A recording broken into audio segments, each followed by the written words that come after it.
Alors, on est nul. Petite dédicace à l'immigré parisien, petite dédicace pour ce alors, on est nul. Et puis surtout pour une équipe qui joue pas très loin de chez nous et visiblement qui a pas l'air en grande forme. Ah oui, ça arrive, c'est des choses qui arrivent. C'est la galère. Allez, on revient tout de suite à l'essentiel, les amis. Le débrief de cette rencontre entre Saint-Etienne et QRM. Et les amis, nous avons remporté notre première victoire de la saison. Oui, on a gagné un match. Et on a gagné un match à l'issue d'une rencontre palpitante, des gestes techniques de grande classe, une rencontre d'une intensité exceptionnelle, des gestes techniques qu'on a rarement vus sur un terrain de football. C'était exceptionnel, on s'est régalé. Du football champagne à Geoffroy Guichard.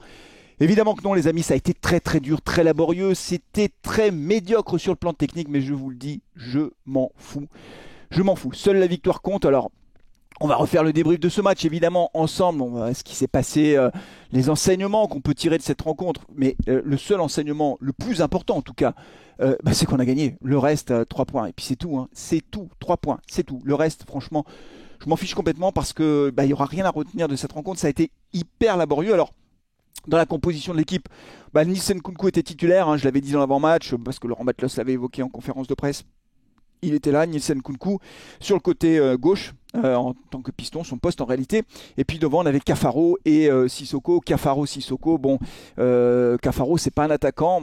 C'est pas lui qui a fait le plus mauvais match, hein, c'est le moins qu'on puisse dire. On parlera de quelques performances individuelles dans quelques instants. On va juste d'abord refaire le débrief de ce match en rappelant qu'on a ouvert le score, les amis, sur penalty, un corner tiré par Cafaro en première mi-temps. Et un joueur, il prend le ballon de la main. Parce qu'il se passe, il prend le ballon de la main, penalty, hein, du coup, parce que prendre le ballon de la main, c'est pas autorisé. Et là, Sissoko tire son deuxième penalty, il avait tiré le premier à Rodez, il avait marqué un beau penalty tiré à Rodez, et là pareil il tire son penalty, il le réussit, il le tire cette fois-ci quasiment plein axe, parce que le gardien de Rodez était parti du même côté, le gardien de QRM était parti du même côté que le gardien de Rodez, là où avait tiré Sissoko son penalty. Ça veut dire que s'il avait tiré du même côté, je pense qu'il aurait pu l'arrêter le gardien, mais là il le tire dans l'axe, ça fait 1-0 pour Saint-Etienne. Et coup de théâtre juste avant la fin de la première mi-temps, Cafaro part, il est pas tout seul, mais en tout cas il est lancé dans la profondeur, et le ballon arrive en hauteur, il voit pas le gardien sortir, Leroy qui le percute, et l'arbitre siffle un deuxième penalty. Alors les joueurs de QRM ont crié au scandale en disant qu'il n'y avait pas penalty. Honnêtement, moi je pense qu'il y a penalty, c'est une sortie qui est pas maîtrisée du gardien, il peut blesser le joueur déjà, et puis surtout voilà, il emporte tout sur son passage. Donc pour moi je pense qu'il y a penalty. En tout cas nous ça fait nos affaires. Sissoko va tirer son deuxième penalty de la partie, son troisième penalty sous le maillot vert. Et que va faire Sissoko? Il va encore marquer un penalty. Là il le retire un peu au même endroit que face à Rodez, il le tire fort. Heureusement d'ailleurs, parce que le gardien était parti du bon côté.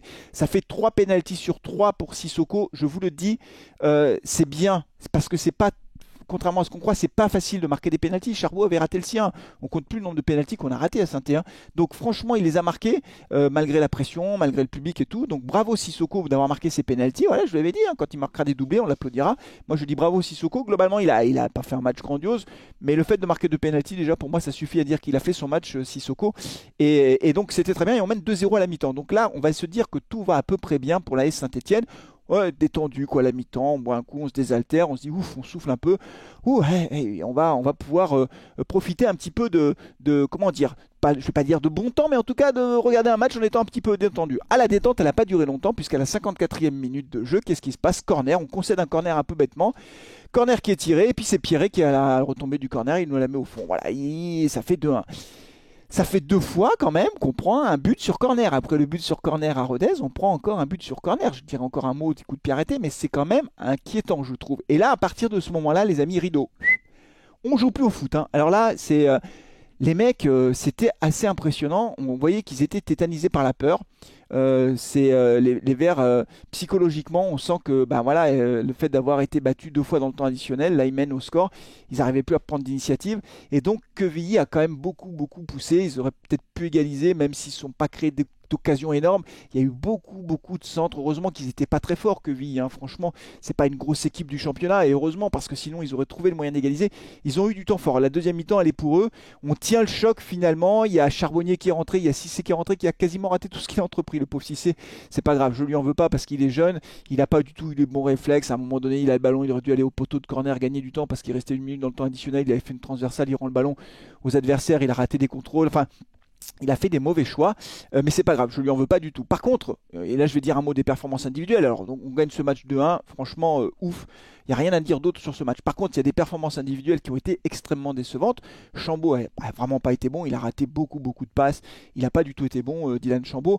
Thomas Monconduit a été très mauvais aussi, je ne l'ai pas trouvé bon du tout, Monconduit. Cafaro a été moyen. Sissoko, il a marqué des 2 buts, donc rien à dire. Nkunku, il n'a pas fait son match, très clairement, il n'a pas été décisif. Premier quart d'heure, il a été pas trop mal, mais après, moi j'avais le sentiment qu'il n'avait pas les jambes. Donc pas un bon match de Nkunku, pas un bon match de Denis Appia non plus. Denis Appia, il n'y est pas du tout, je trouve. Hein. Je retrouve pas le Denis Appia de la saison dernière. Par contre, au rayon du côté des performances correctes, voire des bonnes performances, je vais citer 4 joueurs moi, qui m'ont bien plu. D'abord la défense, parce que j'ai trouvé que Batu Bisinka, voilà, ça y est, il est titulaire, il s'est créé sa place dans la défense centrale, c'est sérieux. Il est sérieux. Le bon match de Briançon, vraiment très bon match de Briançon. J'avais dit c'est un peu une interrogation, est-ce qu'il va revenir ou pas? Il n'était pas à son niveau. Je pense que là il s'est remis complètement de sa gastro et j'ai trouvé Briançon très bon. Plusieurs fois il a été décisif dans ses interventions et Petro il a fait le job aussi derrière. Franchement à un moment donné il fait un tacle dans la surface de réparation. Un jour ça se finira en pénalty. Hein. Mais là encore une fois c'était un très bon tacle donc bien joué à lui. Et puis dans l'entrejeu Benjamin Bouchouari qui a été bon. Benjamin Bouchouari il a fait du Benjamin Bouchouari, c'est-à-dire qu'il prend le ballon derrière, il va le chercher très loin derrière et il remonte le terrain, il joue de l'avant et même à la fin dans le temps additionnel il a continué à faire des dribbles décrochés alors qu'avec la chaleur qu'il faisait il devait être complètement fatigué, complètement cuit. Il a eu l'énergie, les ressources nécessaires pour continuer à les provoquer, obtenir des coups francs. Vous savez ces fameux coups francs dans le temps additionnel qui nous permettent de gagner 30 secondes et qui vous font souffler. C'était hyper important. Donc Benjamin Bouchouari il a vraiment fait son match, c'est vraiment voilà, je le trouve bon. Et puis Sissoko, j'ai oublié de préciser une chose, au-delà des 2 buts, en deuxième mi-temps, on l'a vu aussi faire du pressing très haut pour empêcher les défenseurs de QRM de relancer. Donc Sissoko, vraiment, il a fait son match. Donc les amis, voilà, on va pas tirer de conclusion énorme. La saison est lancée, on a marqué 3 points, c'est l'essentiel.